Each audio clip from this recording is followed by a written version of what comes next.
લક્ષ્ય ન્યૂઝ, એક નજર, એક લક્ષ્ય. ડભોઈમાં યોજાયેલી કાવડ યાત્રાનું ધારાસભ્યશ્રી દ્વારા સ્વાગત કરવામાં આવ્યું. સમગ્ર ગુજરાતભરમાં આજથી શ્રાવણ માસની શરૂઆત થઈ ચૂકી છે. તેવામાં અનેક ભક્તો દ્વારા ગુજરાતના અનેક જિલ્લા તેમજ તાલુકામાં કાવડ યાત્રા કાઢવામાં આવી રહી છે. ત્યારે વડોદરાના ડભોઈ ખાતે આવેલા હરિહર આશ્રમના પૂજ્ય વિજય મહારાજના સાનિધ્યમાં ગઈકાલે રાત્રે કાવડ યાત્રાનો પ્રારંભ કરવામાં આવ્યો હતો. આ કાવડ યાત્રા તીર્થસ્થાન ચાંદોદ ખાતેથી પસાર થઈ નર્મદા નદીના જળ ભરી ડભોઈ ખાતે આવી હતી, જ્યાં સિનોર ચોકડી ખાતે ધારાસભ્ય શૈલેષભાઈ મહેતા દ્વારા કાવડ યાત્રાનું સ્વાગત કરવામાં આવ્યું હતું. આ યાત્રામાં કરનાળી કુબેર મંદિરના મહંત દિનેશગીરી મહારાજ, ડભોઈના PI AT Patel, DYSP Akashbhai Patel પણ જોડાયા હતા. એટલું જ નહીં, આ કાવડ યાત્રા દર્શન કરી કાવડ યાત્રા ડભોઈ શહેરના વાઘનાથ મંદિર, કુબેરેશ્વર મંદિર, પંચેશ્વર મહાદેવ ખાતે આવેલ મંદિરમાં જળાભિષેક કરવામાં આવ્યો હતો. આ પ્રસંગે મોટી સંખ્યામાં શિવભક્તો તેમજ જિલ્લા ભાજપ પ્રમુખ ડોક્ટર બીજે બ્રહ્મભટ્ટ, શહેર પ્રમુખ દીક્ષિત દવે, તાલુકા પ્રમુખ અલ્પેશ શાહ સહિત રાજકીય આગેવાનો ઉપસ્થિત રહ્યા હતા. રિપોર્ટર આતિશસિંહ ઠાકોર, डभोई. ये सावन महीना चालू हो गया है. ये बरसों से ये परंपरा चली आई, 27-28 बरस से. हम अमावस को जाते हैं चाणोद, वहाँ से नर्मदा नील लेकर के वापस आते हैं. और गांव के लोग सभी लोग यहाँ होते हैं. यहाँ जितने सब सामाजिक कार्यकर्ता हैं, धारासभ्य है, जिला प्रमुख है, डीवाईएसपी है, पीआई है, हमारे कुबेर भंडारी के महाराज भी यहाँ हमारे साथ मस्जिद है. ये कितना दूर से कांवड़ लेकर के आते हैं. और हम सबसे बड़ा ये देन है कि वो क्या नाम है उनका, ये शांतिलाल, इनका सबसे बड़ा योग होता है कि शांतिलाल सब लोग गांव से सबको लेकर के आते हैं.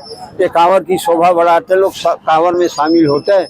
इसलिए वहाँ से हम कांवड़ ले आ करके डभोई सब जलाभिषेकों पर महादेव को जलाभिषेक करते हैं. लास्ट में पंचेश्वर को हम पूर्णाहुति करते हैं. और महादेव की ऐसी कृपा हुआ, जो इस कांवड़ में शामिल हुआ उसको तो कोई पनौती आएगी नहीं, उससे घर में भी पनौती नहीं आएगी, उससे गांव में भी नहीं आएगी, जिला में भी नहीं आएगी. जैसे अब यहाँ देखो, इस साल हमारे बड़ौदा जिला में हम वहाँ नवनाथ का कांवड़ निकालते हैं, बार आने एक बार वहाँ भी पूर्ण नहीं आया है. इसलिए कांवड़ की इतना बड़ा महत्व है, महादेव को रिझाने का इतना बड़ा महत्व है कि महादेव अगर संतुष्ट रहे तो महादेव की सृष्टि है, जब चाहे तो प्रलय कर सकते हैं. इसलिए महादेव को रिझाने के लिए कांवड़ के माध्यम से हम जल ले आते हैं और शिवालय पर जलाभिषेक करके महादेव से प्रार्थना करते हैं कि सब लोगों को संतुष्ट रखे और सब लोगों को निरोगित रखे और सबकी मनोकामना करे. कोई नात कोई जात हो, सब एकाग्रता भी सबको एकाग्रता शामिल करके रखे, जैसे कि सब जात ऐसा कोई छिन्न भिन्नता नहीं पैदा करे.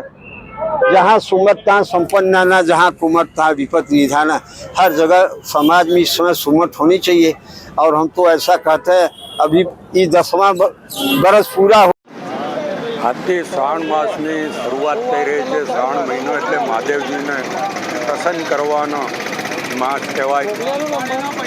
અને આ નિમિત્તે કાવડ યાત્રા નીકળતી હોય છે. ડભોઈના હરિહર આશ્રમના મહંત વિજય મહારાજના નેતૃત્વ હેઠળ કાવડ યાત્રીઓ અમાસની રાત્રે ચાંદોદ ખાતે જતા હોય છે. ત્યાંથી મલ્હાવરાવ ઘાટથી નર્મદાના નીર લઈને પગપાળા ચાલતા દર્ભાવતી નગરમાં આવેલ વાઘનાથ મહાદેવનો અભિષેક કરવા માટે આવતા હોય છે. ત્યારે એમનું સ્વાગત કરવા અહીંયા સિનોર ચોકડી ખાતે અમે અહીંયા ઉપસ્થિત રહ્યા છે. મારી સાથે જિલ્લા ભાજપના પ્રમુખ ડૉક્ટર બ્રહ્મભટ્ટ સાહેબ, તાલુકાના પ્રમુખ અલ્પેશભાઈ, નગરના પ્રમુખ દીક્ષિતભાઈ, સાથે ડીવાયએસપી આકાશભાઈ, પોલીસ ઇન્સ્પેક્ટર સહિત ચૂંટાયેલા પ્રતિનિધિઓ, સરકારી અધિકારીઓ તમામ આ યાત્રાનું સ્વાગત કરે છે. આજના પ્રસંગે મહાદેવજીને અને પાર્વતીજીને પ્રાર્થના કરું છું કે ડભોઈ વિધાનસભાના તમામ નાગરિકો પર આ શ્રાવણ મહિનામાં એમની કૃપા વરસતી રહીને જે કોઈને જે કોઈ મનોકામના હોય એ મહાદેવજી પૂરી કરે. જય મહાદેવ.